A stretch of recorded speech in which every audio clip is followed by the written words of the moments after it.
Xavier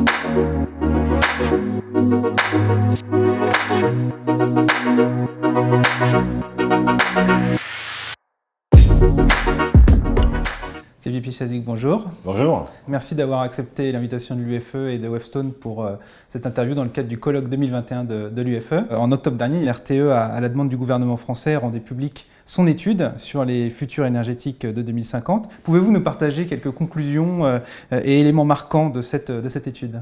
La France va consommer plus d'électricité demain. Pourquoi ? Parce que l'électricité va venir progressivement grignoter des parts de marché au pétrole et au gaz fossile. Il faudra qu'on produise plus. Pour produire, il faut des mix électriques de production. Nous en avons comparé 6. Ces 6 mix de production sont tous des chemins possibles. Ils garantissent tous la sécurité d'approvisionnement du pays en Europe, même si certains sont plus difficiles que d'autres. Du côté de la production, nous avons montré que la France avait besoin absolument d'un socle de renouvelables. Et ce socle de renouvelables, on en est encore loin. Elle peut faire du nouveau nucléaire si elle le décide. Les mix électriques qui comportent du nouveau nucléaire sont moins chers en coût complet en 2050 et en 2060. La France devra aussi faire des flexibilités, parce que les flexibilités, c'est indispensable au pilotage du système électrique. Alors bien évidemment, le volume de ces flexibilités dépend de la place du nucléaire. Et bien évidemment, plus on tend vers 100% renouvelable, plus il faut des flexibilités.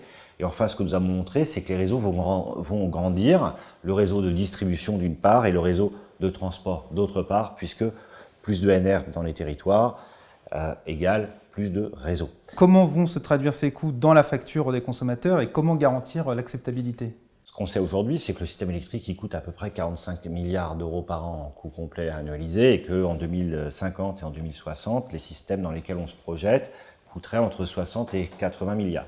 C'est des systèmes qui coûtent plus cher demain qu'aujourd'hui, mais c'est normal parce qu'ils sont plus gros, parce que je vous ai dit qu'on allait consommer plus, donc il faut produire plus. Quand on ramène ces coûts au mégawattheure consommé, on voit que ces coûts en 2050 et en 2060 sont très comparables à ceux d'aujourd'hui, environ 100 euros.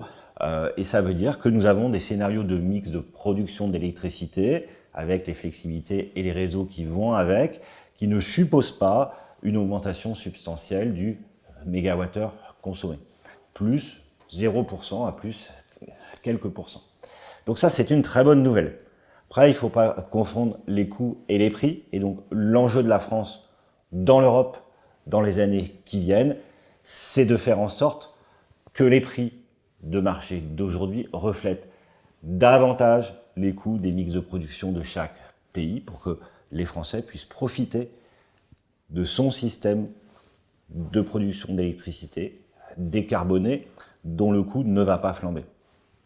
Alors justement, la France n'est pas isolée, elle fait partie de l'Europe, en particulier en termes d'énergie, et qui a récemment révélé au cours de la publication du fameux paquet Fit for 55 un certain nombre d'orientations fortes. Quels sont les principaux défis dans l'application de ce paquet Fit for 55 pour les réseaux énergétiques ? L'atteinte des objectifs de 2050, c'est déjà très ambitieux en termes de rythme, mais 2030 pour le monde de l'énergie, c'est demain. L'essentiel des modes de production sont presque déjà décidés.